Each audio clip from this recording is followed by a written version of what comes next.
Tired of being quarantined, Aiden apologizes to his camera, saying he's tried. Then he gets the rope ready to self-delete. This all started 42 days ago. When Aiden wakes up, the woman he spent the night with is already gone. He goes to the bathroom to wash up and finds a note from his parents with a check, reminding him to pay rent. He can hear yelling and pounding in the hallway but thinks it's just the neighbors being themselves. When he turns on the TV, he finds the emergency broadcast system. Suddenly sirens and screaming can be heard on the streets. Aiden runs to his balcony and sees a smoking helicopter crashing against a building. People are running everywhere and a lost girl asks for help, but suddenly she and a man jump on an elderly person to kill them. After a military jet flies by, a horrified Aiden rushes back inside at the same time his neighbor Brandon enters the apartment. He says that his roommate, whom he has known all his life, suddenly attacked him. On TV, a man explains that a new virus is on the loose that transforms people into flesh-eating zombies. It's transmitted through blood, mainly through bites and scratches.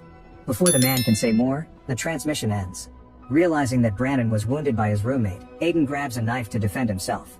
As people in the corridor keep yelling and pounding on doors, Brandon's eyes start bleeding and his face begins transforming. Aiden forces him to leave and he has to run to push the door closed because Brandon finally snaps, trying to reach inside to attack him. After lots of effort, Aiden manages to lock the door and looks through the peephole, horrified to discover people eating each other in the hallway. He immediately steps back and tries to put himself together. On TV, they explain that the virus is taking over the world and tell people to stay home. Aiden starts drinking while trying to call his family but the phone lines are down. Eventually he gets a bunch of delayed texts from his father, saying he and his mom were going to see him but they didn't have news about his sister. However, another text has an apology because they couldn't make it and they ask Aiden to stay alive. The last text is from his mother telling him to call them, but when he tries the lines still don't work. Aiden has a breakdown and spends most of his day crying while staring at the world. Later he decides to start counting the pandemic days and writes reminders on post-its. He can't stop thinking about his father and their time together. On day 6, Aiden starts to move things around the house, desperate for a change.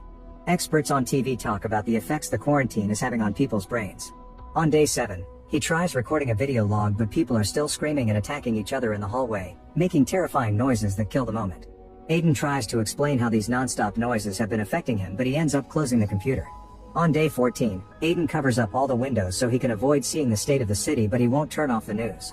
Experts have named the zombie screamers and explain that they repeat the last words said before turning. Aiden keeps on drinking and whenever someone pounds on his door, he ignores them. On day 16, Aiden discovers he has no water and throws things in frustration. He knows he should go out for supplies or try to find his family, but he doesn't dare because he can still hear the people dying outside. Aiden reads about sensory deprivation and how it can make people hallucinate, so he tries to keep himself busy by playing guitar or practicing sports. However, he's so frustrated that he ends up breaking a mirror. One night he hears noises in the bathroom and gets his bat ready, but he immediately rushes to hide when he discovers that a screamer has broken into his apartment through the vents. The woman keeps repeating no as she searches the apartment so Aiden waits for the right moment to move behind her and strike her with his bat. The screamer collapses and Aiden has to deal with having killed a person. After throwing the body off the balcony, he puts a surfboard under the bathroom vent to block it. On day 42, Aiden records another log while still hearing screaming outside. He explains he's losing his mind and how he's too scared to go out. In 3 days he'll begin starving, so he needs supplies. Suddenly his phone rings and Aiden hears a voicemail from his parents. They were locked in at the office and couldn't get in contact with him or his sister. The message was cut short when a screamer found and killed the couple. Hearing his parents die causes Aiden to have his biggest breakdown yet. Desperate for an outlet, he grabs his bat and leaves the apartment to find Brandon on the floor repeating "I'm okay." Aiden gets ready to strike him, but he can't bring himself to do it. At that moment a bunch of screamers try to attack him, so he moves quickly to dodge them and runs as fast as he can. Since the screamers are blocking the way, Aiden takes the stairs to the lower floor and waits for some runners to pass by before taking the corridor. He pushes off any person who tries to attack him and eventually he reaches the other stairs, which he climbs to return to his floor. Now he can reach his apartment from the opposite corridor and quickly pushes his fridge to block the front door. Looking through the peephole shows the screamers looking for him. Moments later Aiden hears a loud noise and the power goes out in his apartment. When he looks out the window, he discovers the whole city has lost power. He spends the night dreaming about his family and in the morning, he wakes up to the screamer noises in the corridor. Tired of all this, Aiden decides to self-delete. However, he stops the process when he notices that a woman in an apartment across the yard is still healthy. Afterward Aiden records his last log because his battery is dying, saying he's met a girl. He cuts his beard and makes a plan to contact the woman, hoping to help her. When he goes to the balcony, he sees that there are screamers in the woman's building too and immediately hides. Still determined to make contact, he writes on signs that he puts up on the window and she finally sees him too. He learns her name is Eva, she's alone, and she doesn't have many supplies left. She has to close her curtains when she hears screamers coming but agrees to talk to him later. That night it starts raining, so Aiden puts a bunch of pots out to collect water before washing up and shaving. Unaware, Eva looks at him for a few seconds. The next day Aiden and Eva communicate with signs to make a plan. They connect their balconies with rope and he sends her some water bottles. At that moment a screamer begins climbing Eva's building, but when he's about to reach her, Aiden throws a glass bottle at his head and starts banging on his railing to get the guy's attention. That screamer starts climbing Aiden's building instead, while another screamer pounds on the door so hard that the fridge is beginning to move. Eva also throws things, but Aiden keeps the screamer's attention on him until the guy reaches his balcony. Then Aiden goes back into the apartment and locks the balcony door before rushing to push the fridge against the front door. The screamer outside begins pounding on the window to break it, but the wound makes him collapse, so Aiden uses the chance to run back outside and beat him up with a bat. Now there's blood on his shirt, so he quickly takes it off. Moments later Aiden prepares a bag and leaves the apartment to take Brandon's keys from his body. Screamers appear in the corridor, so Aiden lies down on the floor to pretend he's dead until they're gone. Then he enters Brandon's apartment, closing the door right before the screamers reach him. Inside, there are bloodstains on the walls and a body on the bed. Aiden takes the few food supplies he can find and is surprised to find some climbing equipment as well, although the axe is missing. He checks the bedroom and finds it under the bed, but at that moment a screamer comes out of the bathroom. Aiden pushes him against a mirror and tries to run, but the screamer tackles him against the wall. Grabbing a lamp, Aiden hits him a few times to get him off him and falls on the bed, where the body is waking up too. The screamer jumps on him and fails to bite him through his clothes, giving Aiden time to grab the axe and finally kill him.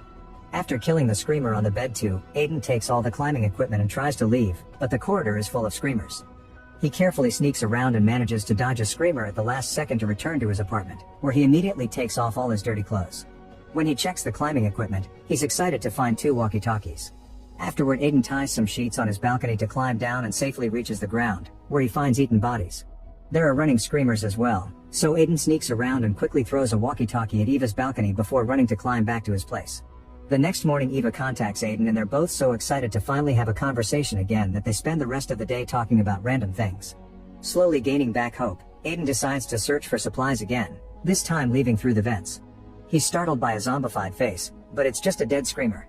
He manages to enter the bathroom of another apartment and notices blood on the side of the tub, but when he moves the curtains he finds it empty. Then he checks every room and after making sure he's alone, he opens the cupboard to luckily find lots of food.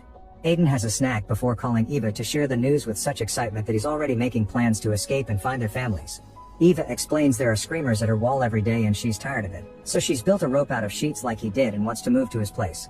Things get tense when Aiden finds the fridge against the front door, which means someone lives there.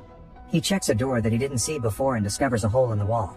Suddenly Edward appears in the kitchen with an improvised weapon he made. He puts it down when he confirms Aiden isn't a screamer and explains he came from another apartment through the hole some weeks ago. The owner self-deleted in the tub and Edward threw the body in the hall. The old man shares some meat he cured himself and lets Aiden take food from the cupboard. They discuss the situation and get philosophical about loneliness and having to kill other humans to survive. When Aiden turns around to grab more food, Edward hits him with a bat to knock him out. Minutes later Aiden wakes up in Edward's bedroom, where he's keeping his infected wife. Edward wants to use him as zombie food but his wife wouldn't attack an unconscious body, so he tied Aiden up and waited for him to wake up. He wants Aiden to take some medicine to avoid feeling any pain and Aiden thinks he already did this to their neighbor. However, Edward swears he really found the man dead in the tub but his wife wouldn't touch him, so he had to feed her his 2 dogs. Suddenly Eva yells through the walkie-talkie and Edward moves to check on the noise. Aiden struggles against the bed until he breaks it and frees himself, then he pulls Edward back into the room until he becomes his wife's dinner. When he picks up the walkie-talkie, Eva tells him the screamers have entered her place. Aiden immediately runs out of the apartment and the screamers chase him down the corridor. He can't enter his place because of the fridge, so he goes into Brandon's instead. He looks outside and sees Eva hiding on her balcony while the screamers pound on the glass doors.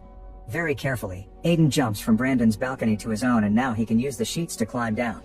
However, the sheets slip and he falls until he painfully lands on a chair. The noise gets the attention of a screamer who quickly comes after him. Aiden finds a gun next to a body and grabs it to shoot the man in the head. As screamers jump from other balconies, he shoots another enemy to clear the way. Eva throws her sheets and Aiden starts climbing, but so does a screamer. Aiden has no choice but to jump on a different balcony and cut the sheets to make the screamer fall. Now Eva can climb down to meet with Aiden on the lower floor with a tight hug. The duo goes inside the apartment and screamers come in when they open the door, but they go past them and lock up, leaving them inside. There are more creatures in the corridor, so they rush to the stairs and Aiden destroys the door handle with his bat. A zombified man on the steps can barely move, so the duo decides to spare him and moves to the next floor. When they open the door, two screamers tackle Aiden against the wall and Eva pushes one down the stairs, but unfortunately Aiden and the other creature fall too. The screamer tries to bite Aiden until Eva kills him with the axe. Then the duo takes the corridor and begins running as fast as they can, hitting and pushing off all the screamers that try to attack them. This corridor connects both buildings and Eva manages to enter Aiden's apartment, but he's jumped on by the screamer that has been outside his door since the beginning. This terrifying man tries to reach inside, however Aiden manages to pull him back and finally kill him. Afterward, Aiden enters the apartment and starts taking off his clothes, thinking he's been bitten. He goes to the balcony to self-delete, but when he removes his last shirt, he finds no wounds. They don't have time to celebrate because there are screamers at the door, so they rush to push the fridge while promising to work together to survive. Make sure to subscribe and turn on notifications so you can watch more videos like this. Thanks for watching.